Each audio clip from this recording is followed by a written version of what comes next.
Dr. Sona Warrior from the medical team of USV, and I welcome everyone to yet another riveting CME India webinar. Today, we would be discussing some interesting topics such as entrepreneurship for physicians and controversies in fat intake.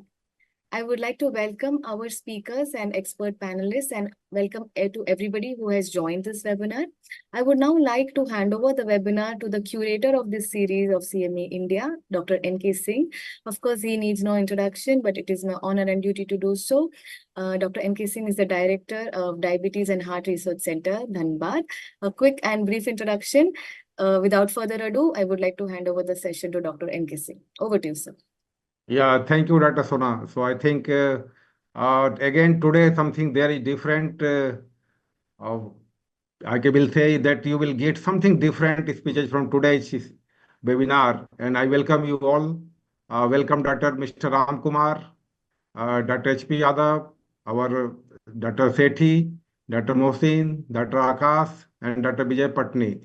So without wasting time, I will request Dr. Akash Singh to take over and to introduce our today's moderators. Dr. Akash. Thank you very much. Thank you, Ram, for joining it. Thank you, Ashish. My first task is to introduce the moderators to the session.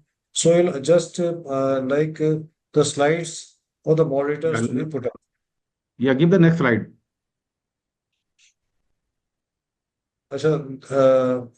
I think this is Dr. Ram. I think, yeah, you see, that will be introduced later on. You give the slides of the moderators first. Yeah. Dr. Akash Singh, I didn't introduce you because you're well known. Yeah, for this platform. You can go to slide number 6. Next. Yeah. Dr. Mohsin is basically one of our team members, core team members, and he's a consultant at Asian Institute of Gastroenterology, Hyderabad. He's a prolific person as far as academics is concerned. He has fellowships of several organizations, and he is working very closely with diabetes and pancreas, which is his core area of interest, as he's based in the pinnacle of the GI Center of India, basically. And he has won several awards, he has published several papers, and he has presented on various topics in several national and state conferences. So he is one of the most well-known academicians in India. Next, I would like to have Dr. Vanita's CV. Dr. Vanisha Nambiar is a professor and coordinator, Public Health Nutrition Department of Foods and Nutrition, Maharaja Sajai Rao Gaikwad University of Baroda. She is also a very brilliant person. She has teaching and research experience of past 33 years, has published several books, several chapters, several papers in nationally and internationally. She is very closely working with the WHO, basically, also the nutrition part across the world, and has completed 32 research projects. And as far as you know, she has worked with the governor of the WHO also. So she is basically visiting Geneva also for regularly for the different projects concerning nutrition across the world. And she has won Nutrition Leadership Award in 2023. And the best part of her is that all of her papers and books are free to everybody. She does not charge anything for her books. We have a third monitor. I would like his slide also to be put up. Yeah. Our next monitor is Dr. H.P. Yadav. He is a DM Gastroenterology and Associate Director and Head, Medanta Institute of Digestive and Hepatobiliary Sciences, Indore, MP, and he is based basically at Medanta Hospital, Indore. So I will now request Dr. Mohsin to introduce Dr. Ram Kumar and initiate his talk. Yeah, you please display the CV PPT of Mr. Ram Kumar. Yeah. So in the meantime, yeah, Mohsin, I just forgot that Dr. Akash Singh and Dr. Vijay Patni, they are core team members. And so welcome you all. So yeah, you please start. So good evening, everybody. So today's first topic is entrepreneurship for physicians, which is a growing trend among doctors who seek to leverage their medical expertise and business acumen to innovate and create impactful healthcare solutions. To speak on this topic, we have Dr. S. Ramkumar, a nuclear physicist. His work experience is multinational government NGOs. Teaching experience is worked in IIM Ahmedabad, IIM Kozhikode, Indore, and Raipur. And his personal interest is in wildlife education, stilt walking, unicycling, and is a TEDx speaker. So over to you, sir.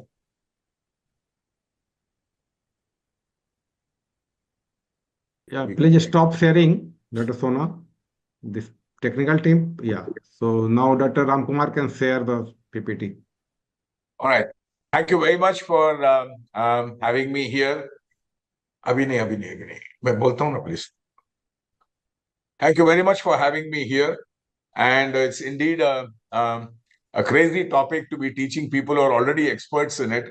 You're already experts at entrepreneurship, and I'm being asked to talk about more entrepreneurship to you. So let me first begin by saying I salute who you are and where you are, and your achievements and where you have reached because of your work, your background, your experience, your education, and where you've been. I salute where you are. I've had no role whatsoever to play in your success and your current achievements. My only job here today will be to provoke you into thinking a little harder about what you're doing and trying to see if I can ask you to look at it a little differently and maybe accelerate and catalyze that. I think I'll start sharing my PPT from now.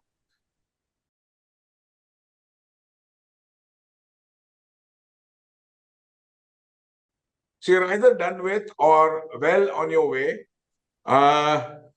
in terms of your intellectual achievements, your social achievements, your status achievements, the kind of research you've been doing, many of you, and I heard introductions, your opinion leaders in your own circles and in your own society. Many of you have broken through the glass ceiling and have reached incredible heights. And I'm fairly sure most of you are either well on your way to making plenty of wealth or in the process of creating wealth. When we talk of entrepreneurship for physicians, it might look like what you're doing currently. And in addition to your regular practice, these are the other things that many of us do, which would be, for example, hospital attachments at commercial or public hospitals. It might be teaching assignments. It might be research and advisory capacities in pharma companies or healthcare-related institutions, which could include insurance, which could include clinical trials.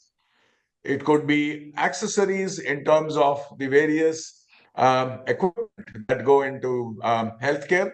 It could also be, for example, prosthetic and other devices that are an integral part of healthcare. It could be running dispensaries, associating with insurance companies, expert testimony in legal cases, and so on. And more in tune with recent times, it is either in providing data for clinical trials or actually capturing and producing research or R&D activities. This would typically be what entrepreneurship looks like. And this is something that most of you fairly well know what it is about and have experienced one way or another. What I want to do today is to spend a little time taking you a little away from this core area that you are in and looking at something which could be even more interesting and valuable as physicians and as healthcare professionals. On the left is the original text of the Hippocratic Oath, and this is in Greek. And I've taken a translation of that, and I have picked up specific words from that translation, and I've written it on the right side. There are very interesting ones there, which is to do with teaching. It is to do with art. It is to do with oral traditions. It is to do with pure and holy. It is to do with life and art, craftspeople, help the sick, right? Do no harm, which is something we know very well. And I want you to spend a little time thinking through these words. because these are the very words which are part of your life, part of your lifestyle, part of your professional approach, which will create value in terms of various forms of entrepreneurship, which I'm going to describe briefly now. So these are keywords. We can go back and forth whenever you want, not to worry. So therefore, please mat karo na. Your credibility as a physician, the point is, what is it that you really possess? Of course, you possess a certain skill, you possess certain expertise, you possess a certain approach, but what is it really? For example, to give you a rough example, way back in the 80s, American Telephone and Telegraph, which is primarily a telephone company, they were wondering what new businesses should they diversify into, what entrepreneurial area should they look at. And one of the things they did was to introduce a credit card. Now, you might ask, what does a telephone company have to do with a credit card? But that's precisely what I'm saying here. Because what a telephone company does very well is to identify each subscriber by name and address, is to know their patterns of calling, is to bill them accurately, to collect accurately once a month. And that's exactly what a credit card company requires. And that's what American Telephone did. They got into credit cards. So it is the ability to shift expertise, which is in one domain, into other domains where you have the credibility and the ability to leverage. That's precisely what we're saying. As a physician, if you look at the Hippocratic Oath, or if you look at what you're doing, there are very many areas where your credibility is of a completely different nature. It is either fiduciary, or it is in terms of referral, or it's in terms of belief, it's in terms of faith, it's in terms of social presence, it is in terms of being able to drive opinion, it is in terms of leadership, it is in terms of having a team in place. Many of these are the credibility that can drive latent areas which may not be visible to you right now because of your focus, because of your drive, and because of what you're concentrating on, and the fact that you have very little spare time, most of us. So therefore, those latent areas are not visible. But maybe there are people like us who can provoke you into looking a little bit at those latent areas.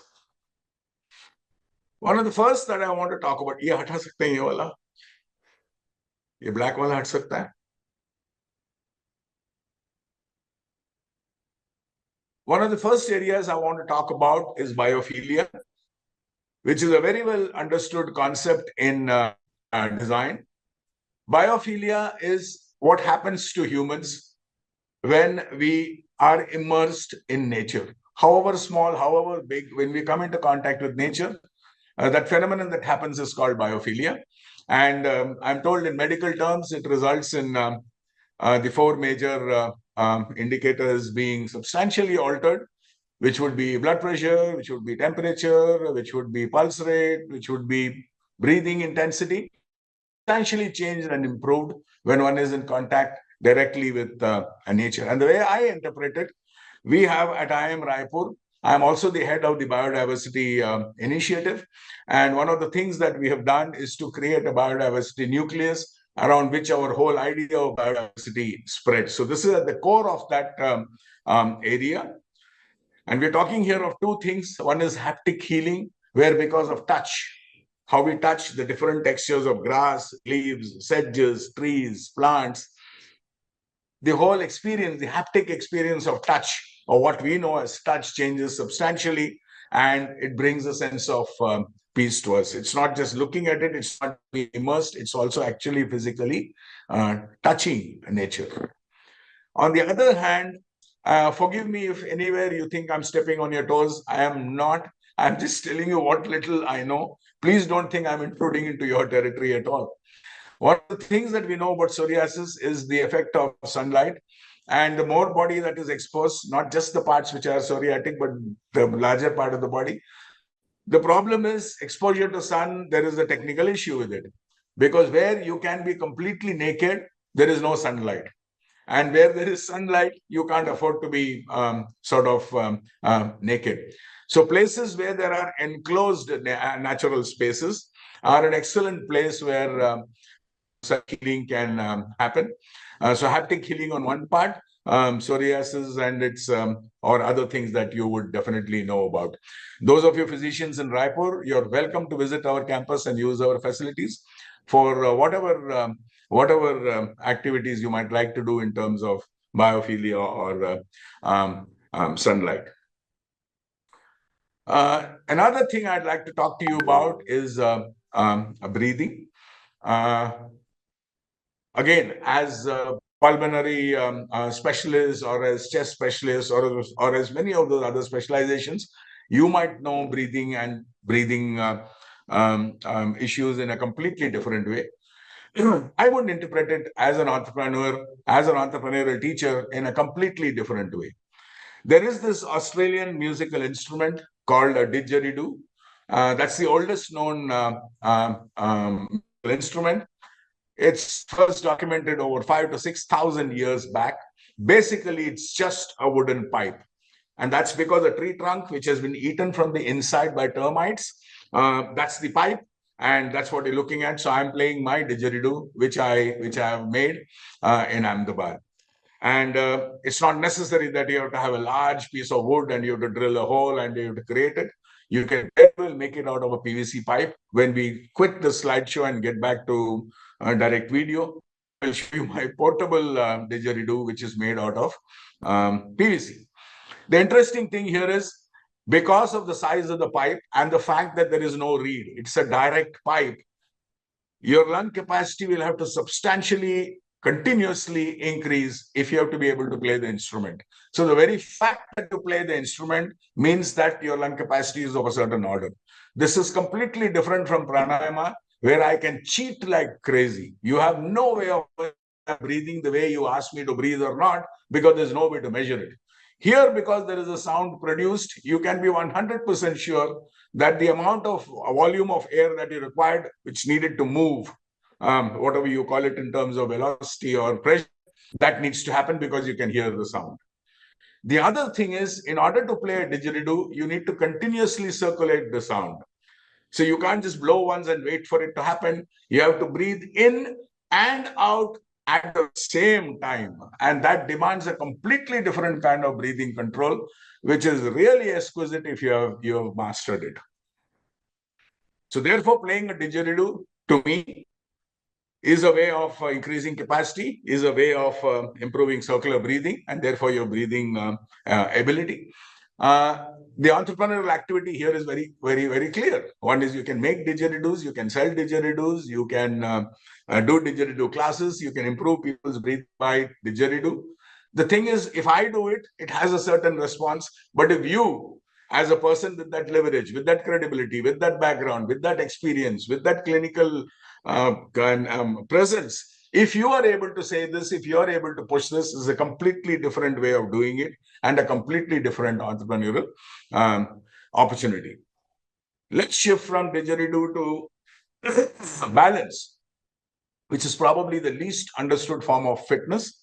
We have cardiovascular fitness, we have strength fitness, we have flexibility fitness. Very little is known about the fourth fitness dimension, which is balance. And that's definitely the very first sense to actually develop. The reason why it's terribly important is, for example, if you take WHO statistics, falls are the second largest cause of death worldwide, with motor vehicles being the first. Falls are the second largest cause of accidental death worldwide. Falls and the resultant complications that result. In fact, I don't know, you would know this better. Insurance companies in many countries demand balance tests as a part of determining what an insurance premium ought to be, because if somebody's balance is severely impaired, then the chances of, we just spoke about that. So here are two extremes of doing this. One is in terms of a sport called unicycling. I'm a serious unicyclist. That's my the collection of basic cycles of various sizes. You can't get more balance fitness than by riding a unicycle. If you want to do it in a more genteel fashion, if you want to do it in a more home or clinic or fitness fashion, then probably you have two other things. One is a standard balance board in which you balance so that you keep developing your sense of proprioception. and the muscle reflex, so that your muscles. No, sorry, I'll step into your area, so I'll not talk about it. You can either use a balance board, or you can use what are called Japanese tengu geta, which as you can see by their construction, are sandals, but they have only one small heel part. So balance. So we spoke of biophilia, we spoke of breathing, we spoke of balance. You, as physicians, with your ability, with your fiduciary outlook, with your experience, you can also leverage entrepreneurial diversion, entrepreneurial diversification into this huge addiction that is sweeping us today. And the DSM-5 very clearly defines internet gaming disorder as fulfilling all three sides of the addiction triangle: dependence, tolerance, and withdrawal. And today, these devices are all around us, especially Internet of Things, which is right from your toaster to your refrigerator to your television and iPad and clock and Apple Watch and cell phone and so on and so forth. This is a huge area where physicians can make a difference. Foray into entrepreneurial activities, develop programs and methods to like you advocate fasting, like you advocate exercise, like you advocate dieting. You could also probably have a lot more credibility in falling into digital detoxification. You're talking of brain buzz, we spoke of biophilia, we spoke of breathing, we spoke of balance. Let's speak of brain buzz. So the first part should already be familiar to you, which is either Sudoku or Wordle, or puzzles, crosswords, and so on and so forth. Puzzles of this kind or activities of this kind, which would help in keeping one alert. And the keywords here are Alzheimer's and dementia and so on and so forth. On the right is my own woodworking studio in Ahmedabad, and that's the switchboard layout in every room that we have. All right. And the thing we do here is we keep changing the switches, we keep changing the wiring. So you never really know which is, so you can't, it's not hardwired. You can't, there is no muscle memory as to where the light switches or where the fan switches or where the tube light switches. Every time you'll have to keep remembering, you'll have to re-remember it every time we rewire it. So it constantly keeps you on your toes or on your brain cells. You want to step up the game to a different level and make it a little portable. We can have entrepreneurial activities or entrepreneurial forays or entrepreneurial credibility leverages into delivering manual dexterity. One of the things you can do is to have these puzzles and these small games, each of which is a different way of exercising the digits of the hand, the digital dexterity. If you want to push it really further, develop strength as well, then probably you could recommend or do or hold or deliver things like, for example, stone masonry, in which you need to handle fairly heavy tools with a lot of dexterity, and therefore, instead of maybe just exercising your joints, it might even promote muscle mass. Could go on and on. All these are things, all the things that I've described so far to you, like breathing or like balance or like manual dexterity and Sudoku and so on. These are things that I practice and I'm familiar with, and I have a fair idea of the medical background that this provokes or this delivers. The call to action that I'm putting to our distinguished group here is that typically to do something like this, it's not possible for the physician themselves or the healthcare champion themselves to drive it because of their focus, because of their lack of time, because of what they're doing already. They may not have the time, energy, space to be able to deliver to developing this as an entrepreneurial activity full time, which is where you need the team. The team can be your spouse, the team can be your children who are not necessarily involved in healthcare itself. The team can be people you recruit, especially specialists. For example, you could recruit an ergonomist, you could recruit a designer, you could recruit a sports person, you could so all these will be part of the team that helps you deliver this entrepreneurial extension, this entrepreneurial diversion in a completely different way and extremely professionally, because the physician is driving it, right? With their, as we've been through this before, derived from the Hippocratic Oath, with their credibility, with their ability, with their experience, with their history, with their that whole lot. To get this thing moving, you need a provocateur. You need somebody to provoke you. You need somebody to sensitize you to this, which is where people like us, people like me come in, where we deliver programs, where we deliver activities, where we deliver methods in order for the physician and their team to be able to create completely novel, innovative, ultra new, and exceptionally satisfying entrepreneurial ventures. And that's the call to action where you need entrepreneurial training. At some point, it becomes like this, where the provocateur begins to disappear because you've taken over, your team has grown, they need you, but not to the point where they cannot do without you. And that is where you realize you've begun to leave a mark on the world, right? Not just in terms of the area or the expertise which you already possess, but having developed and delivered it in completely new ways, in completely new areas, to completely new people, and doing it in extremely innovative ways. So I will close with this. This is your sort of prescription, tongue in cheek. You're already entrepreneurial. You have the ability and the resources to shift to areas which have vastly more leverage. One of the things you can do is to join the program of entrepreneurship that we are currently introducing. You can send your children, team, spouse, your team members, people you recruit, whoever you would like to recommend.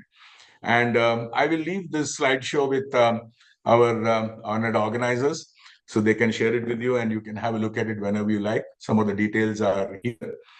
And with that, I end my presentation. I hope you get the pun at the end. Thank you, sir. It is not discharged against medical advice, it's discharged against entrepreneurial advice. So thank you very much.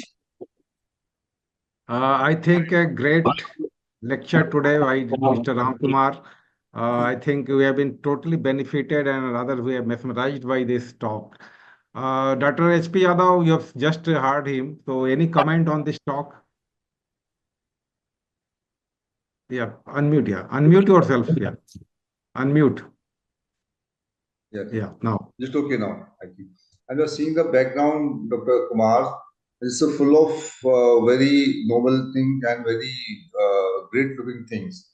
And it's a very novel idea for doing all these activities for benefits of yourself and society. And if you can teach to someone, because today there are two types of disease. You all know that. One is related to your lifestyle, that is called non-communicable diseases. Other is the infections. The four non-communicable diseases. This is one of the great ideas that we can have so many persons.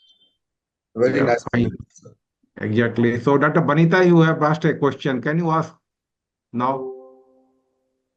Yeah. Dr. Banisa? Yeah. Yes, sir. A very good evening, sir. A very great, nice presentation. I just wanted to know, are there any skills, special skill sets needed to become an entrepreneur? And are they different for men and women, especially in the Indian context? Yeah, I don't even know how to begin answering the questions because they're so loaded. Yes, for men and women, yes, there is no difference. Essentially, there's no difference between what a man or a woman can do in terms of entrepreneurship. We have both kinds, all kinds of industries. And that's one of the things I referred to in the glass ceiling, where women have done it in all. They've done it in politics, they've done it in science, they've done it in healthcare, they've done it in law. So I can't see any difference. Your first question is something that I can answer with a little more comfort. Yes, it is possible to teach it up to a point. And let me give you a metaphor that should serve to clear up what I'm saying. There is art and there is magic to it. There is no question about it. There is science and there is art and entrepreneurship, as it is with everything else. All right. So if you look at, for example, if I wanted to become a tabla player, it is, I mean, I may not become an extraordinary maestro and become a world-beating tabla player, But if I go to a tabla school, definitely they can make me a what is called a B-class All India Radio artist. That's for sure. Anybody can become a Class B All India Radio tabla artist by proper training. Whether you become a maestro, completely different. The problem, Dr. Vanisha, that most people have in saying entrepreneurship is they're looking at Google or they're looking at Facebook. The assumption is that by becoming an entrepreneur, you will suddenly become a multi-billionaire overnight. That doesn't happen to everybody. That happens to a few people. Yes, there is a pyramid to it, right? But becoming an entrepreneur, running a profitable business is entirely, totally, completely, always possible. And it's possible to do it through a method.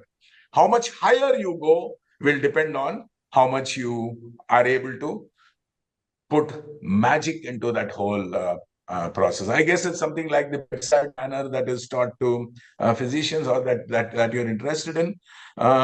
Some people have an extraordinary sort of bedside manner. Some people they don't, and that's how it is. So entrepreneurship is exactly like that. The basics totally can be learned. The middle level, it's a little more difficult. Reaching the top is exceptionally difficult. But running a business which works, which is sustainable, which gives you profit, and you're able to live a comfortable life is totally possible, totally teachable, and totally learnable. And that's what we are demonstrating. Dr. Sethi, any comment on his talk? Yeah, unmute, please. I was unmute. wondering, sir, whether, as Dr. Hari also mentioned, something regarding the applications and things which a doctor can do or a physician can do. Any thoughts on that process? Whether it's also a part of the entrepreneurship game, and how should we go about it? The point I'm making is that all the things I described are things which have historical precedence. So it is completely safe to do them by any. But if the validation comes from a physician, if the clinical trial comes via a physician, if the validation and the seriousness of it come from a physician, to that extent, it is that much more acceptable. Just to push a point, Dr. Ashish Sethi, I hope you will forgive me for saying this. It is widely known that playing the didgeridoo, playing the didgeridoo, all right? This is my plastic PVC version of the didgeridoo, all right? It's a fairly well-known fact that if you play the didgeridoo, it substantially reduces sleep apnea, all right? But this is folklore at the moment, all right? I can tell you that it works. But the point is there is no clinical trial. If you and your team and your professionals were to step in, it would take you a few months to prove that yes, this is right or this is wrong. It's like for turmeric. I mean, let's make it mainstream. It's like turmeric and curcumicin. Today, there is very clear evidence on whether it works or not. I don't want to have a fight with you, so I won't tell you what the answer is. But we know, I mean, that is where the professionals are needed to make it work. 2 weeks back, we had a lady here called Nupur Singh. She runs this center in Chandigarh, which specifically medically intervenes in the case of acid attack victims, but usually women. So you know this better than I do as to what is needed to rehabilitate them. But one of the things that she found absolutely fascinating was haptic therapy, haptic biophilia for those women victims, because their sense of touch, Dr. Akash, help me out here, their sense of touch is substantially different from what a normal skin experiences, because it's been grafted multiple times from unusual places which don't actually belong there. And therefore, they have to be taught how to recognize touch all over again. And one of the ways in which it makes a lot of sense is via biophilia. You could also do animals. Animal petting zoos or animal haptic touch, or what is called therapy, is also very popular, but that is much more difficult and expensive to maintain than a bunch of plants. So there is a commercial angle there as well. I can see no reason. Psoriasis, for instance, there are farms in Turkey where people go and jump into the pond where there are fishes which clean their psoriatic scars. You have, for example, fish foot reflexology in large parts of the Orient. This is just one step sideways. I cannot see why it can't be commercial at all. And if somebody with your background and or for example, Dr. Yadav's serious look recommends it, then it would become just absolutely mainstream. There's no question about it. Yeah. So, Mohsin, if any comment you can do, and then we can proceed. Thank you. I think great I lecture have by some query. Mr. Can Ramkumar. I? Yeah. One. Yeah. That is it. Yeah, I have some query. If you Yeah. allow. Yeah. She go. See, sir, Dr. Kumar, sorry, sir, there are two aspects in your talk. The one is entrepreneurship. Yeah. When I hear this word, entrepreneurship means a business. Is it correct? Correct. So, Sort of, yeah. Sort of. It's a business. Literal meaning business. When we talk business, we talk putting the money and getting the profit. That is what entrepreneurship means. That is one thing. And there are many things in your talk, like treatment for psoriasis, sun exposure, what I could get that. And I don't know, is there any scientific proof in medical? That is one thing. Obviously, certain things are very right, like monocycling, it improves your balance, it improves your muscles, definitely it's very good. And indulging in some puzzles and some other things, it improves your memory. Rather than learning something after 40, it keeps your memory better. And one more thing, blowing that instrument reduces the help in seeing apnea. It is possible because definitely it's going to improve your breathing capacity. But other thing is think the feasibility. Yeah, the most of the person who are having sleep apnea, I'm sorry to say, they are lazy. They eat uncontrolled. They don't do any exercise. Asking them to blow this 10 feet long instrument is just next to impossible. Coming to this part of entrepreneurship, there are many centers in India. There are the naturopathy center and weight reduction center. They're very effective. You go for 15 days, have many patients, obese for blah blah disease. They go 15 days there. They just to sit on the mud. They just apply the mud. Just eating the boiled, not taking the spices. In 15 days, they come with 4, 5 kg, 6 kg less. But after coming to their normal life, they start the same life, they regain the same thing with a couple of days. So for lifestyle, improving your lifestyle, things, the one scientific part, just adopt a thing which you can carry for your life long. That is important. Just for going 10 days, 15 days is not enough. It's not sufficient to maintain your ideal body weight, to reduce your sugar, to maintain your fatty liver, blood. Yeah. So, I agree any with you. response? Yeah. I agree with you. Just because I heard Dr. Mohsin's introduction or Dr. Vanisha very seriously, sometimes the kind of entrepreneurship that Dr. Vanisha practices doesn't involve money because she doesn't charge for her textbooks. Right? That's what you That's a said, great right? one. So great. that's a very, so maybe that's a different way of looking at life altogether. Thank you very much. Thank you. Yeah. Thank you. So, Mohsin, can you proceed? Yeah. Like apart from like what sir has told like about breathing devices and all unicycling, these are all like will pay for the medical device development for us or healthcare technology. Apart from that, we as physicians we have many platforms like telemedicine platforms which we can use as a startup, and also medical writing and publishing who are very good in research thing we can start up for that. Then again, consulting services like teleradiology, telemedicine, now post-COVID, which has grown. Then healthcare policy, then medical tourism, wellness packages, digital health. There are several opportunities for us now in entrepreneurship for us as a creations.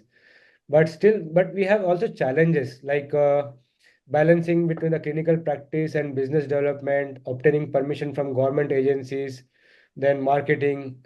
Then we don't know what to what are the present trends in the industry going on. So how do we keep ourselves updated and how to go about with these things, sir? Yeah, I think this will be the last question. Yeah. Business that you run, one of a kind. there will be one or the other what are called sectoral regulations. Like if I'm the jewelry industry, I'm governed by what is called Hallmark and the Bureau of Standards and the Weights and Measures Act. If I'm in the pharma industry, I'm controlled by 10 other. So every industry has its own regulations. Food has FSSAI, electrical equipment has BIS. Everybody is controlled by something or the other. The medical field or the healthcare field is no exception. The thing is, the people who are currently benefiting from that advantage are not people who are properly trained to be able to do this. Let me give you a silly example. I hope you appreciate it. If you look at, for example, all the IITs put together, their budget is, just for argument's sake, about 1,000 crores. Okay, all the IITs put together, but the IIT JEE coaching industry is worth 15,000 crores. Right? So I am the IIT, I do the work and I run the university. I get only 1,000 crores. Somebody runs the coaching class and makes 15,000 crores. And that's exactly what is happening to the healthcare industry. The place where you guys need to dominate, you need to be able to spread that software and information and knowledge and ability to exert that leverage. It is being passed on to somebody else. That was my correct me if I'm wrong, but that's what the market looks like. Yeah. So that is one area, Dr. Mohsin, that you must seriously get into and sort of try and leverage. Sure. Yeah, thank you. Yeah, Mohsin, now you can invite Dr. Vanisha to introduce our next speaker. And Sona, please display the CV PPT of Tata City.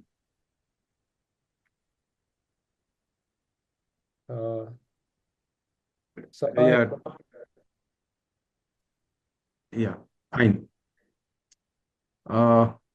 Yeah, Dr. Vanisha, can you introduce our next speaker? A very good evening to all the participants. It's my pleasure to introduce Dr. Ashish Sethi, who is a very renowned gastroenterologist from my city of Vadodara. He is a senior consultant gastrologist and also has his own practice, and he's associated with Isha Hospital. He has over 10 national and international publications. He's also attached with many other local hospitals of Vadodara, such as Bhailal Amin Hospital, Sterling Hospital, Spandan Hospital. He is a recipient of the gold medal in anatomy, physiology, biochemistry, and pathology, and he was a first rank holder in first MBBS. Besides being a very good doctor, he is also a good athlete and has interest in marathon, triathlon, and swimming are well known. So over to Dr. Ashish Sethi for a very interesting presentation. We invite you and welcome you to this forum.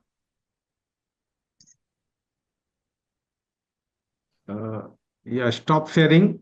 Yeah. Good evening, everyone. I'm very thankful to the organizers, Dr. Akash, Dr. M.K. Singh. And now I would like to go on something different on medical, though it's not my field. I have to share my, okay. Okay, just a second. Okay. Am I properly visible? Yeah, just start the show. Okay. Right, so. Yeah, okay. Fine. You've seen, okay. Now, I'm neither a biochemist, I'm neither a nutritionist, I'm just a plain simple gastroenterologist. I'll be speaking something on fats. It's my interest because it has been my journey in the last 10 years or so, where I moved on from gastroenterology to establishing a center of preventive medicine and lifestyle diseases. After going through an Ironman, sea swimming, and then losing weight myself of around 30% over the last 10 years. And importantly, I've been able to maintain that weight. So I thought, okay, this journey has taken me through so many ups and downs, and so much knowledge I have gained. So I thought I'll now go on to Rokhtham, that is my Center for Preventive Medicine. And through that, now I'm talking something on fats. Now, let me tell you something on the fats. We all know we have three basic oral fats with us. We have triglycerides, we have cholesterol, and we have phospholipids. As we all can see the diagrams, I won't go into so much detail, but 98% of the fat we consume in India is triglycerides. And Rest of the world who is having non-vegetarian communities consume more than 80% of their fats as triglycerides. So triglycerides constitute most of the oral intake of fat which we do. So triglycerides are a combination of glycerol and 3 fatty acids. And these fatty acids can be classified on the basis of the length of their chain. Either it can be short chain or medium chain or long chain, 6 to 12 or more than 12.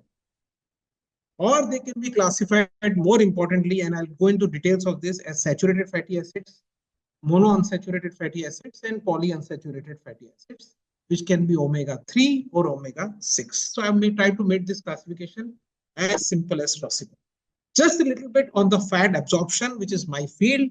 The food which contains the triglycerides is absorbed, is digested in the GIT into short chain fatty acids, long chain fatty acids, and medium chain fatty acids.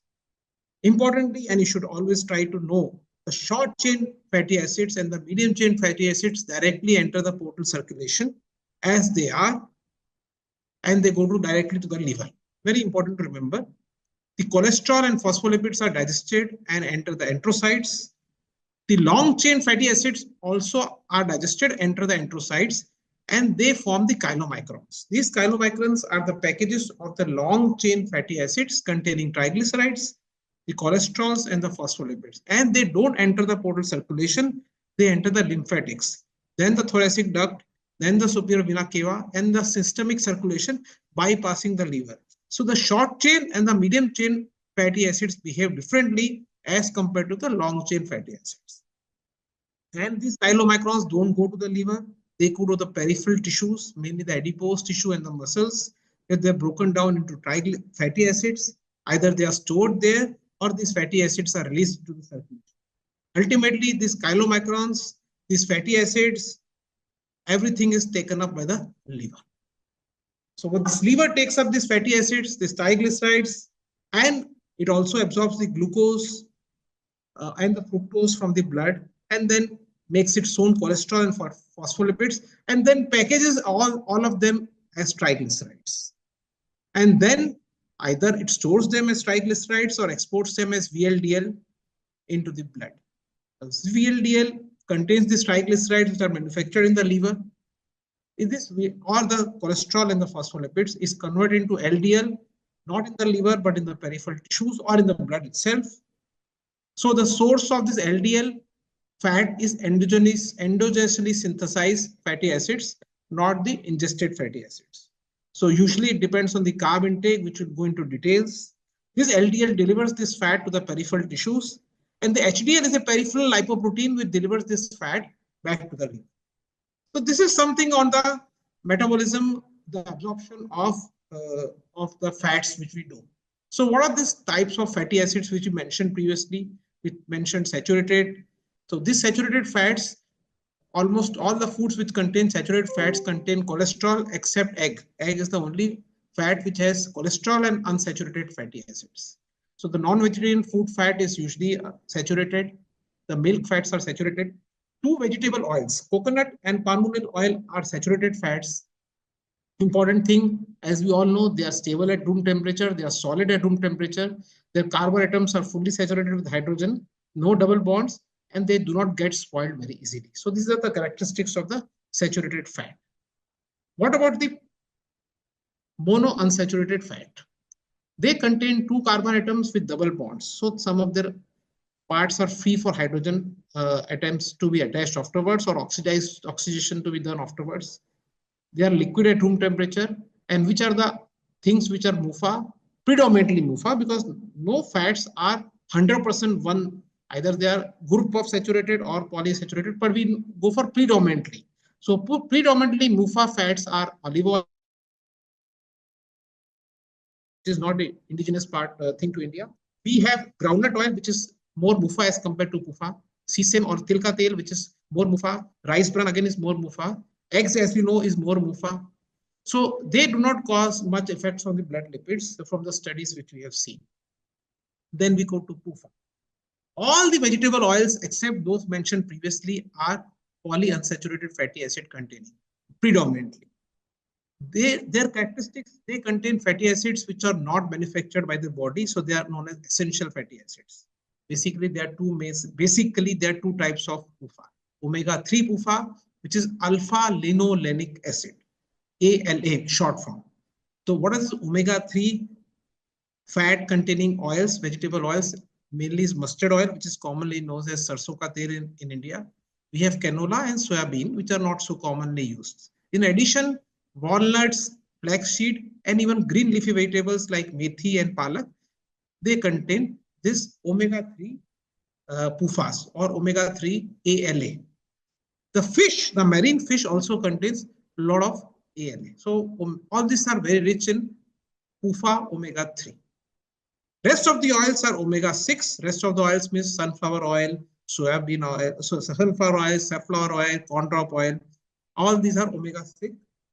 They contain linoleic acid, LA we'll call them. So this is, we have given you some basic background of the fats which we are going to discuss in future. So we'll come to some details of omega-3 and omega-6. So omega-3 and omega-6 which are present in the food or the vegetable food which you eat in are not active. So omega-3 and omega-6 are converted into active essential fatty acids in the body: arachidonic acid, eicosapentaenoic acid, or docosahexaenoic acid. The desaturase enzyme is responsible for converting. The important thing to note is this desaturate enzyme acts commonly on the omega-3 as well as omega-6, ALA and LA.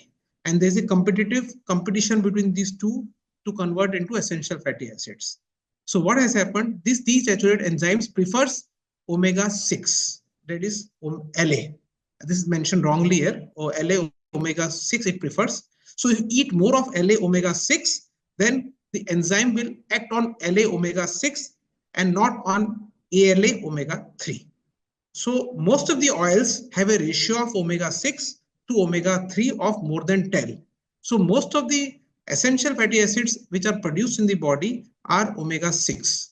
So we have developed a deficiency of omega-3 essential fatty acids because our vegetable oils contain predominantly omega-6, and our enzyme has a competition, has a sort of preference or a liking for the omega-6. So ideally, if you want to have a proper ratio between omega-3 and omega-6, it should be omega-6 to omega-3 ratio should be less than 5:1. Normally, our dietary ratio of is 20:1 or more than 10:1. So if you are eating oils, PUFA-rich oils like safflower oil or sunflower oil, all these are having very high levels of omega-6 PUFA, 60% or 70%. Traditional oils like coconut, groundnut, or sesame do not have this sort of bad ratio. The WHO recommends the ratio is 2:1.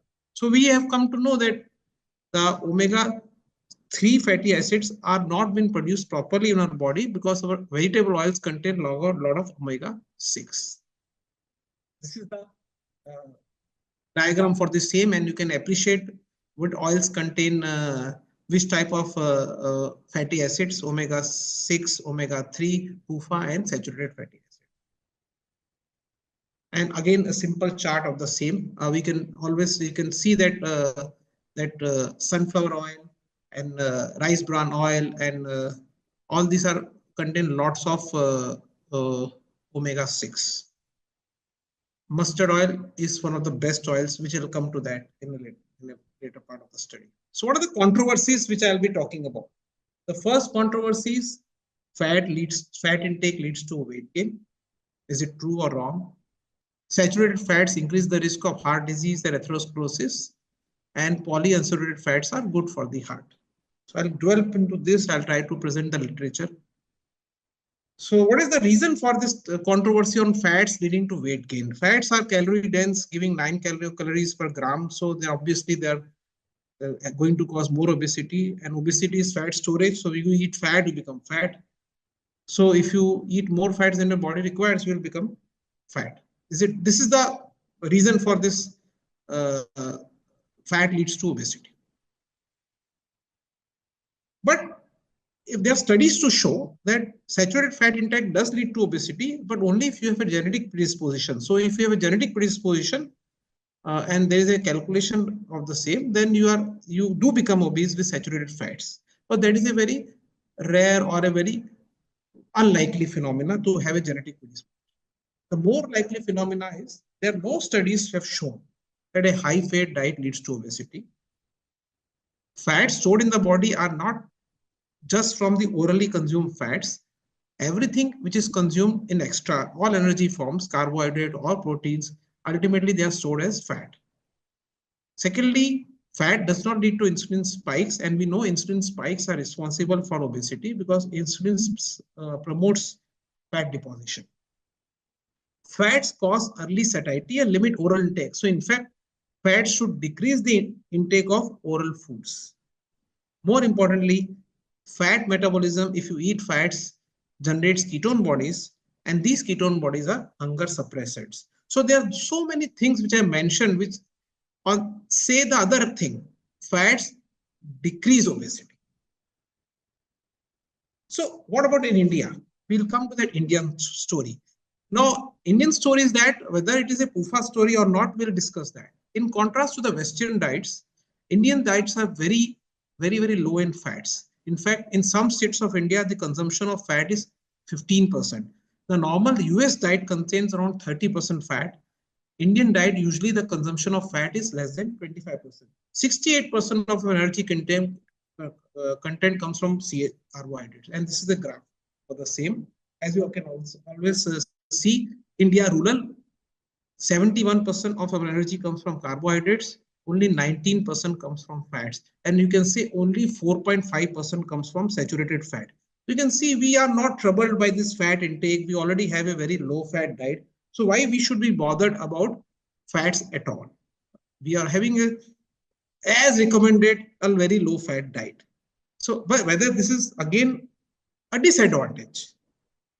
So main sources of fat in India are basically vegetable oils, ghee, milk and dairy products.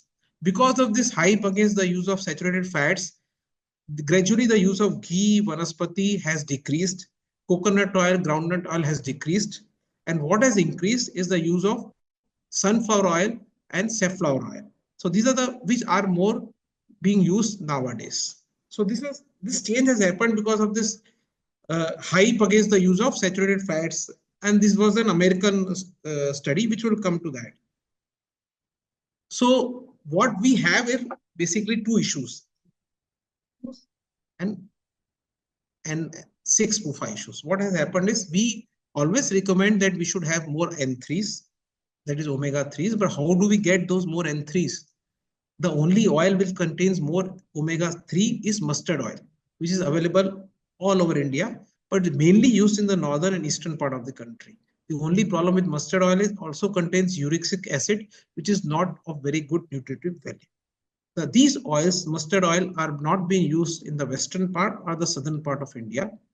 Canola oil and soybean oil also not being used because of their cost in much part of the parts of India. So we have poor intake of N3 oils with us. These are the various contents which I already previously mentioned, where you can see LA, which is the linoleic acid. The omega-6 is the predominant constituents of the most of the oils which we use, except mustard oil, which has a good amount of omega-3. So what is responsible for this increasing obesity epidemic in India? We have this so many hypotheses. I won't go into details, but a dietary hypothesis is definitely there. Maybe saturated fat? No, because we already have a saturated fat intake of only 5%. Even if we increase it as we are increasing it gradually, it won't increase more than 10%. So saturated fat is not responsible for this obesity epidemic. It is likely that carbohydrates and PUFA are responsible for this obesity epidemic in India. So it has been shown previously that if you start replacing saturated fatty acids with PUFA of the N6 variety, you are likely to have adipose tissue deposition. This N6 PUFAs, N6 are pro-inflammatory and they are known to promote adiposity.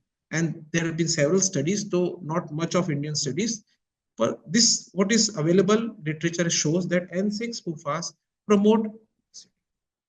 So what I mean to say is is the obesity in India related to excess intake of N6-PUFAs and CHOs? Because we don't have a saturated fat issue available there in India. So what are the main fat issues in India? The fat content of the diet as such is less, and the fat composition of the diet of Indian is poor. It is low in saturated fat, high in omega-6 PUFAs, and low in omega-3 PUFAs.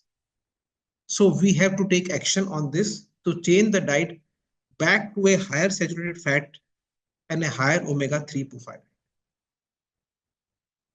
Second question I'm going to answer is whether saturated fat leads to cardiovascular disease and atherosclerosis. Now, this was a 7-country studies by Ansel Keys back in the 50s and 60s, which showed that those countries which have a higher intake of saturated fats and fats had more mortality due to cardiovascular disease. And this led to the US guidelines. And you remember, these are US guidelines to reduce that, to recommend that the fat index should go down to less than 30% and the saturated fat should go down to less than 10% of the energy intake. Because of this, what happened? The US people's intake of fat decreased from more than 40% to 34%. Did it improve their cardiovascular fitness or health? No. In fact, the opposite thing happened. So instead of improving the health by decreasing the fat intake and by decreasing the saturated fat intake, the obesity epidemic increased. The metabolic disease epidemic increased. So what has happened was this saturated fat intake or fat intake was getting replaced by PUFA as well as CHOs. So then further studies have definitely shown that fats and SFAs, that is saturated fats, are not associated with CVD. There's a Minnesota study and there's a Sydney diet, and then now there are plenty of there's a pure diet study also. There's a nurses health study also, that saturated fats are not related at all to cardiovascular disease or atherosclerosis. In fact, replacement by N6-PUFA may in fact worsen the outcome on cardiac events. So the diet height hypothesis as promoted by Ansel Keys is no longer valid. So the US has already revised their guidelines that there is no restriction on the amount of fat a diet can consume, though they have still not changed their guidelines on the amount of saturated fat, which they keep as still 10%. So what is the saturated fat problem? They feel that it increases LDL, so the LDL will block these vessels. We all know there are 2 types of LDLs. We have a small dense LDL, which is dangerous, but this is not affected by saturated fat intake in most of the cases. There is a large LDL, which is a buoyant, which is safer, which is the one which increases with saturated fat intake. So saturated fat doesn't cause the bad LDL to rise. In fact, it is the insulin resistant by the triglyceride HDL ratio, which decides what percentage of the LDL is SDLDL. Usual SDLDL is only 20%, 80% is large dense LDL. If you develop insulin resistance, then the SDLDL part of the LDL starts to rise and you start developing risk of atherosclerosis. But that is not dependent on saturated fat intake, it is more dependent on insulin resistance. I'll just touch upon the exogenous and endogenous SFAs. It is very important to distinguish between the fat you eat and the fat you manufacture, because the fat you eat is not the fat you find in the blood. The blood fat is usually the one you manufacture from the liver. And it is the saturated fat which is present in the blood which can increase the risk of cardiovascular disease. And there is no doubt about it. If the saturated fat in the blood is high, then you are more likely to have atherosclerosis. But this manufactured saturated fat is not related to oral saturated fat. It is related to dietary carbohydrate intake. So if you increase the saturated fat consumption in the absence of any increase in or in the presence of low carb intake, your saturated fat in the blood will remain the same or it will fall down. Because what happens is, if you use more of fats in your food, then your liver shuts down the fat production, and then the fats in the food are getting used for energy production. That is why in both ways, your saturated fats in the blood will be less. So more oral saturated fats, in fact, decrease blood levels of saturated fat. There is no doubt that endogenously produced saturated fats, palmolic acid is directly related to metabolic syndrome. But again, I am mentioning for the sake of repetition, it is totally dependent on the carb intake, not on the saturated fat intake. There is a genetic disposition, however, some people do have a genetic predisposition where their LDL levels, the small dense LDL levels will rise with saturated fat intake and they have a cardiovascular risk, but that segment needs to be defined. All people are not at risk for atherosclerosis. So you can tailor the SFA, saturated fat intake, as per your carbohydrate tolerance. Those people who are carbohydrate intolerant, insulin resistant, lack of exercise, obesity, they can benefit from a higher saturated fat intake and a low carb intake. On the other hand, those people are insulin sensitive, they are reasonably good metabolic parameters, they may benefit from a diet low in saturated fat. So you should always tailor. You cannot give broad guidelines that you decrease your fat intake, you decrease your saturated fat intake, stop the ghee. In fact, you should always try to tailor your dietary guidelines depending on the person's metabolic profile and maybe his genetic background. So nowadays, this is an excellent publication, Journal of American College of Cardiology. Previously, there was advice to restrict the SFAs. Now, all these saturated fats are basically a mixture of so many things. So nowadays, we have found that there is no increase of CVD or diabetes with saturated fat intake. So there is no risk to restrict saturated fat, to restrict the intake of, to prevent the atherosclerosis or diabetes. I think I finish off this talk. Thank you very much.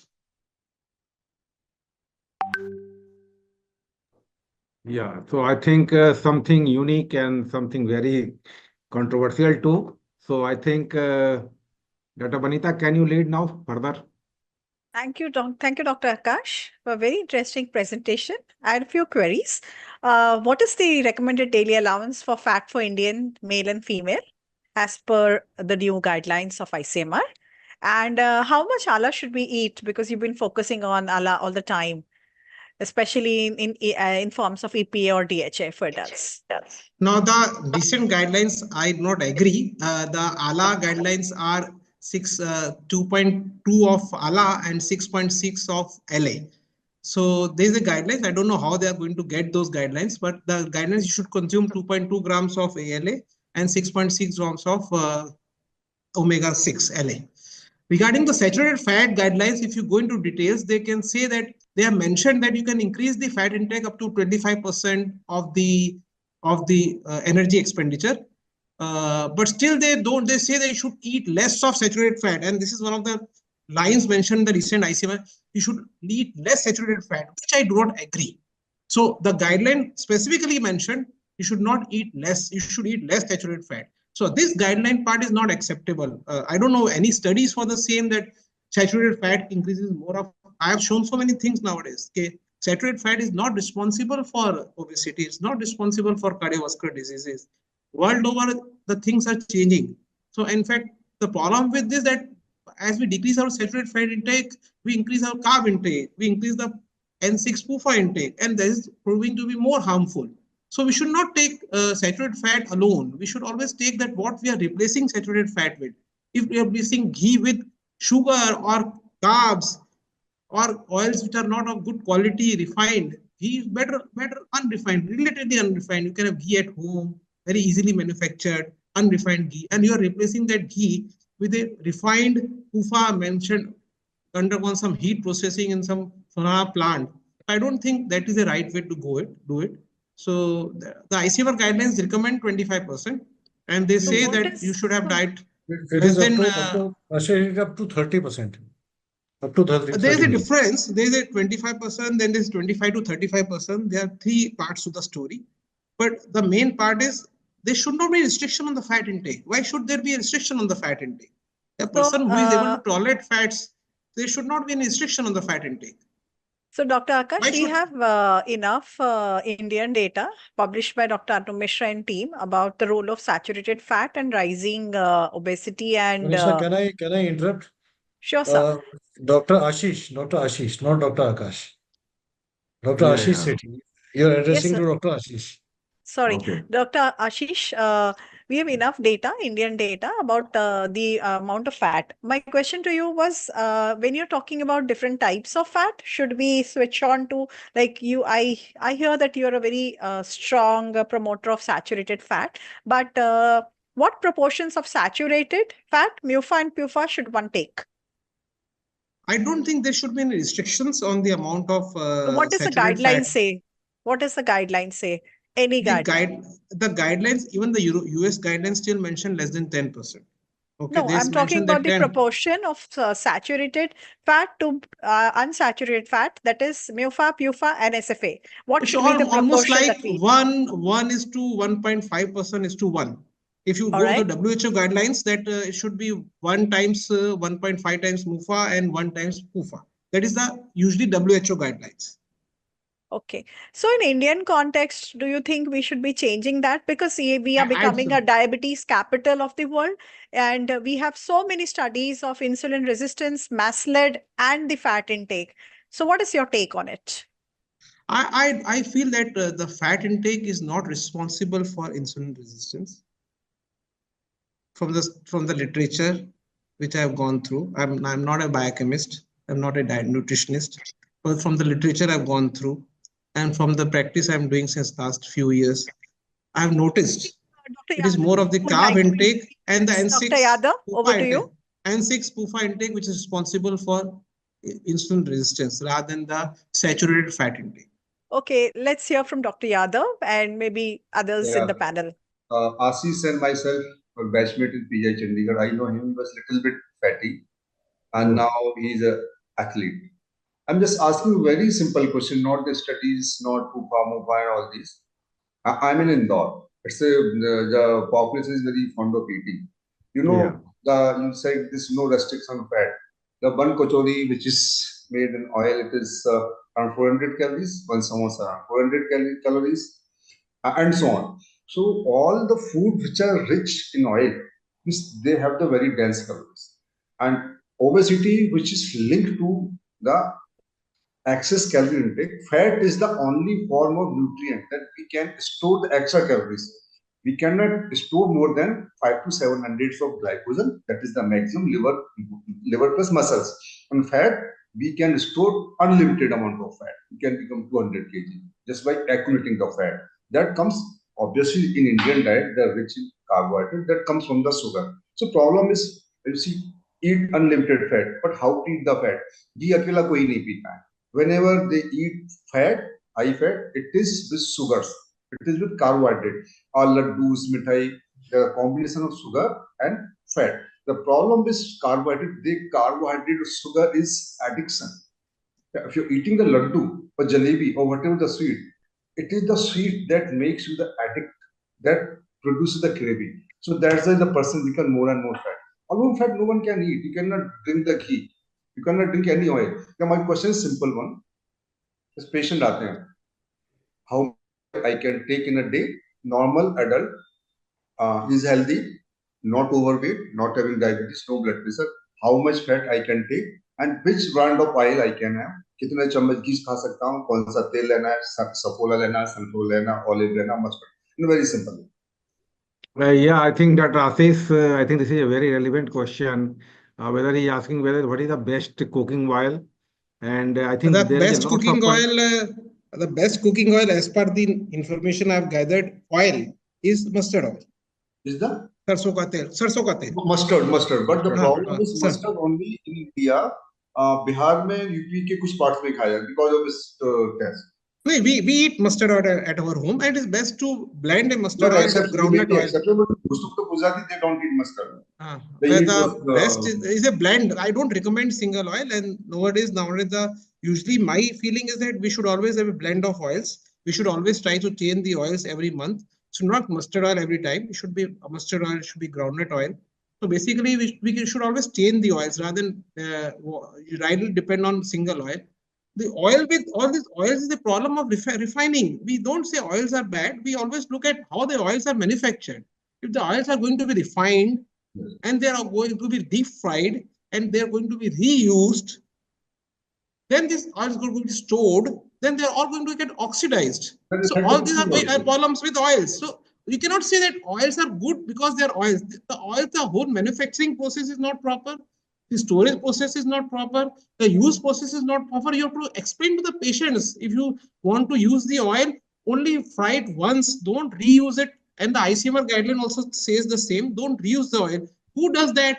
All the commercial establishments, you can see the oil is getting used and used throughout the whole day and getting oxidized. The oil itself, the problem rises is that if you're going to replace the saturated fat with these kind of oils, which are going to be reused, then you're going to have a problem. Akash, I think, yeah. So we also should tell wind up. about the ghee. Yeah, I think ghee is very controversial. In our Vedic civilization, I think the Actually, has given ghee, a very good place. there Yeah. are lots and lots of studies available that ghee responds differently in different crowds of people. If you have an insulin resistant individual, then that person's in ghee that can reach to right in LDL levels. And a person who is insulin sensitive, the ghee will not rise to LDL levels. So there are studies available for the same. So it all depends on the carb intake. If your carb intake is going to be more, is going to be bad, is to be refined, then your ghee can be converted into high LDL.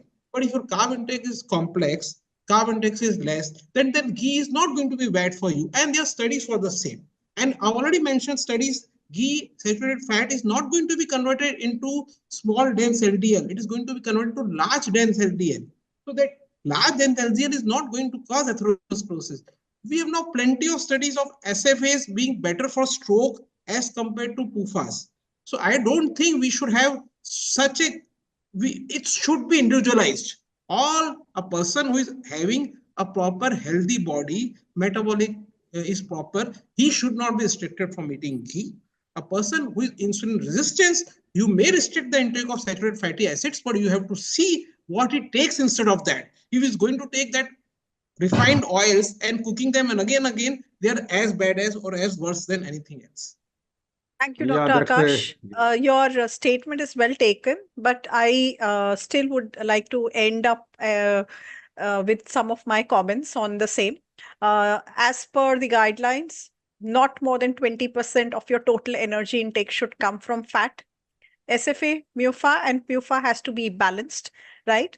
And you may be a connoisseur of ghee. However, we have enough studies that extra calories in the form of fat or protein or carbs is going to be harmful to the person. So more than required amount, you will not be able to, you should not be propagating or advising it to the patients. In India, we already have the huge problem of insulin resistance. Every third person in the family is metabolically not fit. And for that instance, yes, affordability is a big issue in India. Fake ghees will start manufacturing it. We just learned about entrepreneurship. So with this, there'll be thousands of new entrepreneurs saying that Dr. Ashish Sethi has said ghee khao. So here is a bottle of ghee. Yeah. So isko lijiye. So everything has to be eaten with caution. Not more than 20% of your total calories should come from fat.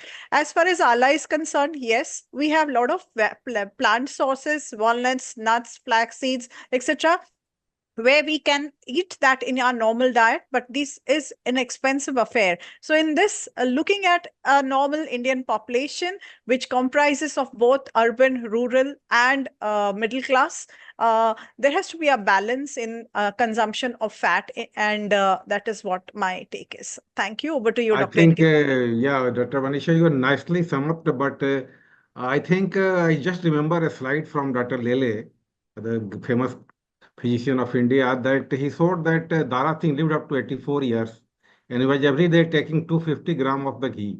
So definitely there is some And he mystery in the ghee. exercised, and he Yeah, exercised. exercise. Extended Yeah, exercise. Right? So he exercise. really So did a that's a very heavy exercise, which none of us are doing since past 1 hour. We're just sitting. So sitting is a new smoking. And with this lifestyle, I would not recommend more than 1% percent of your more than 3 spoons of ghee in a whole day. So No, that's I it. I think think I the welcome Dr. consensus. Nupma here also. Yeah, Dr. Nupma Ramkumar. Can you unmute yourself for any comment, Dr. Anupma? One question for both Yadav sir Yeah. and sir. Sir, we have seen that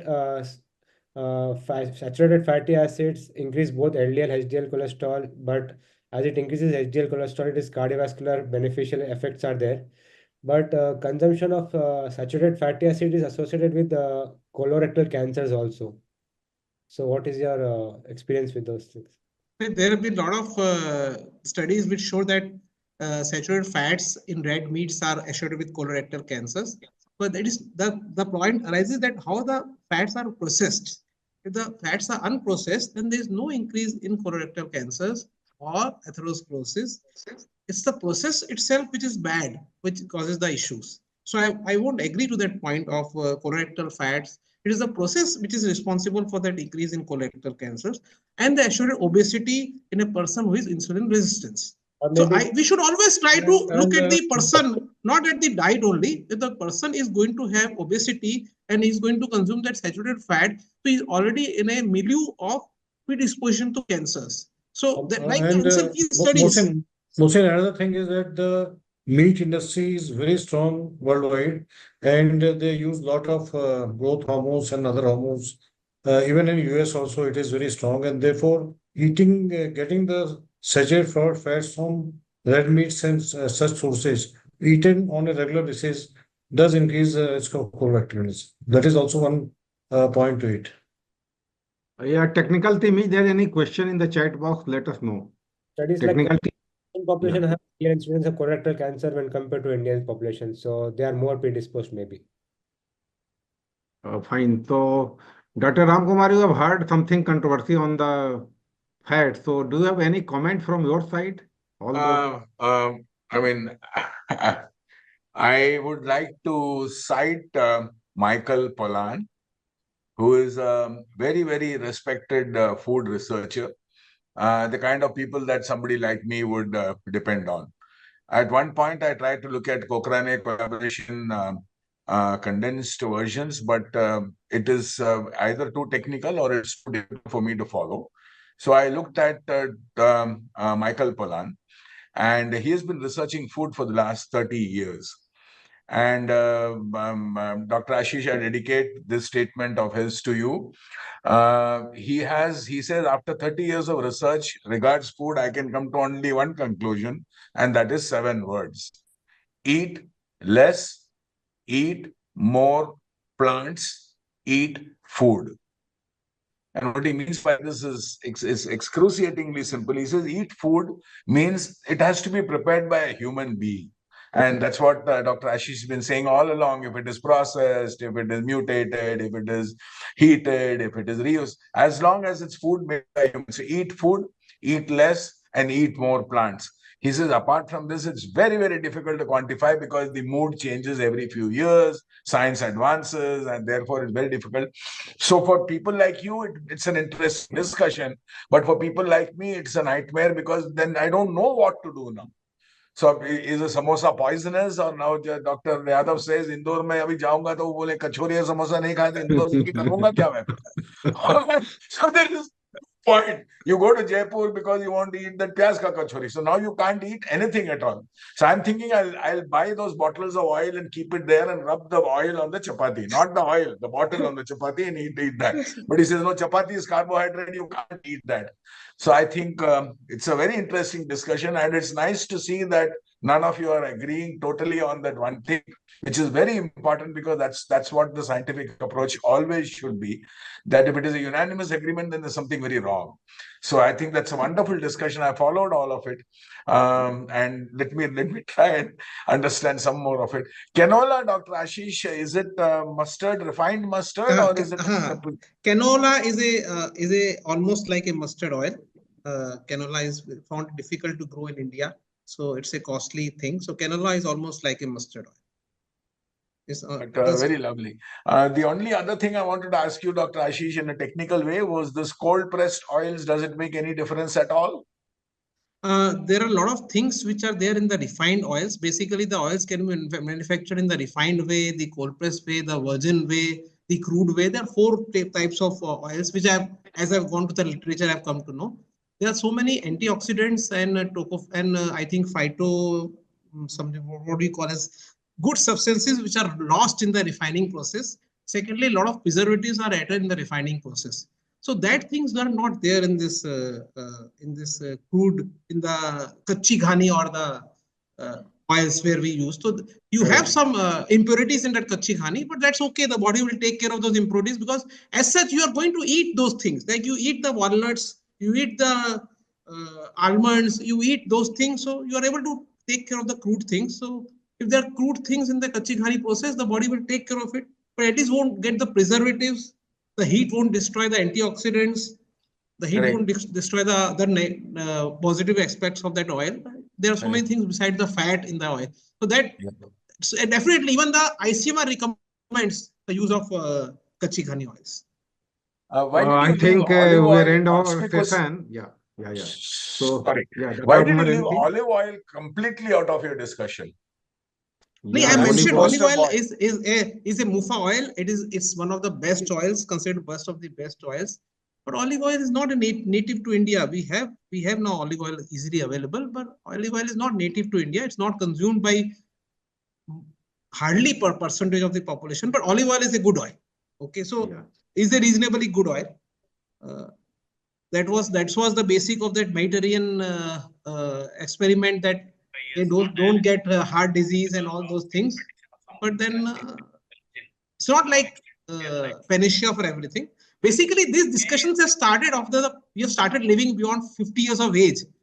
50 years back, we are not living beyond 50 years of age, so we didn't have lifestyle diseases. What think of oils and ghees? Now we have entered our 60s and 70s, and now we are living old enough to get these side effects. We used to die of this infectious disease and tuberculosis in the 60s and 50s. So we didn't have these discussions on oils. Now we are wanting to live the 80s and 90s and even hundreds. So we have these discussions on oils and ghees. Now we try to find the best for us. So I I think we are think at, Akash, we are at the end of the session. So I can think you I'll request just all? sum up by saying Yeah. that we should eat a limited quantity. The calorie restriction as per the individual need should be there. We should cut down on carbohydrates and trans fats. And if you cut down on carbohydrates and trans fats, automatically your percentage of the other fats and proteins is going to go up. So we should totally cut down on the simple carbohydrates, which about which there is no controversy, about the trans fats, which is there is no controversy, and the portion size calorie restriction as per the individual need, and that will take care of the overall health of the person. We had a fantastic discussion. Dr. Ramkumar has enlightened us on the medical entrepreneurship part, and he is offering a 3-month residential course at Indian Institute of Management, Raipur, for the medical individuals to train them into medical entrepreneurship. Those who are interested can definitely contact him. The link will be available on the YouTube link of this broadcast, which will be shared very soon. He has given a tremendous insight, and I feel that many of us are longing to have some different attitude to our practice, and all of those will be benefited. Dr. Ashish Sethi has given a very different view of saturated fatty acids, which needs to be considered, which cannot be outrightly discarded, and his view also should be taken. We should again hear the entire telecast by joining the link which will be given subsequently and try to understand the things. Dr. Manisha was a learned nutritionist of India and very dynamic, also has countered many of the things which basically should sort of make us understand that not all that Dr. Ashish has said may hold ground, and she's given the authentic evidence based to the management as of now. I thank Dr. But S.P. Dr. Akash, Yadav, let Dr. Akash, 1 Mohsin, minute. and Dr. Manisha for Dr. moderating the Akash, 1 session. minute. Dr. Akash, before you go for this proposal of the vote of thanks, I will request each one to give the take-home message. So I will start from Dr. S.P. Yadav. Your take-home message today. Yeah. Please unmute. Unmute, sir. Yeah. For diet, take home message is उतने ही खाओ जितना आप पचा सकें. That's the one dictum. Second is the concentrate on protein. The protein has to be ideal intake. At least 1 gram per kg body weight protein, less carbohydrate, fat limited. Fat limited. If you take too much of the fat, obviously you are going to get extra calories which are going to be stored in your body. The ma'am has given the example of Dara Singh. He used to take a lot of ghee, but we all are not Dara Singh, not doing that much of exercise. For diet, very simple. जितना उतने ही खाइए जितना पचाएं. Sugar is definitely addictive. Sugar is more harmful than fat because it is addictive. Fat कोई इतना ज़्यादा नहीं खा सकता. It's not possible to eat lot of fat. When it is taken with the sugar, it becomes a toxic. Means it becomes the one thing addictive. लोग मिठाई की addiction होता है. Fat का addiction किसी को नहीं होता usually. When you take it with the fat, then go carbohydrate, then it becomes the addictive. Second thing, sir, is a very good idea to include the new things in your practice. It's a very good idea to means include many things. And more simpler in physicians entrepreneurship is that it starts giving the more or immediate money is suppose consultant seeing a 20 means 20 to 30 patient and he has started one pharmacy outlet. Yeah, that immediately gives the extra money. If he has started one pathology lab collection counter, then it becomes a sort of entrepreneurship without investing any much of funds or the kind of thing. But sir has given the very good idea. Someone looks to me it looks difficult to give time for that kind of thing. Yeah, Mohsin, Dr. Mohsin, your take home. So for us physicians as an entrepreneurship, there are many opportunities available now, and this comes with challenges. So as Sir Ramkumar sir had told, teamwork is very, very important for us to overcome these challenges. And coming to dietary part, fat intake, high fat intake is beneficial, but fat without minus carbohydrate is more beneficial. Like consuming high fat with carbohydrate is harmful, but high fat without carbohydrate is beneficial, even both for cardiovascular risk and also in reducing the mortality. Yeah, fine. So, Dr. Asay Sethi, your take-home message. Regarding what Dr. Ramkumar's main thing is we should become entrepreneurs. We should go for non-medical things, maybe related to that is the take-home message for me. So whatever we do, he's given us some ideas, but that doesn't mean that we restrict ourselves to his ideas. Ideas should think. And my message regarding diet is diet has to be individualized. There cannot be guidelines in diet. It is very much individual. So you see the patient in front of you and then decide what sort of diet you are going to prescribe him. Don't go by the guidelines blindly. Yeah. So, Dr. Banisha, your last take-home message. Sir, inspired by Dr. Ram Kumar, I think social entrepreneurship for improving health and wellness and moving towards One Health as per the WHO's goal and universal health coverage is very much need of the hour. So go beyond your duty hours and do some social entrepreneurship as well. As far as diet is concerned, there has to be a balance in your plate. The plate has to be colored. 1/3 of your plate, or I would say half of your plate should be full of fruits and vegetables, lots of fiber, good quality of fat, good quality of protein, and more of complex carbohydrates is the need of the hour.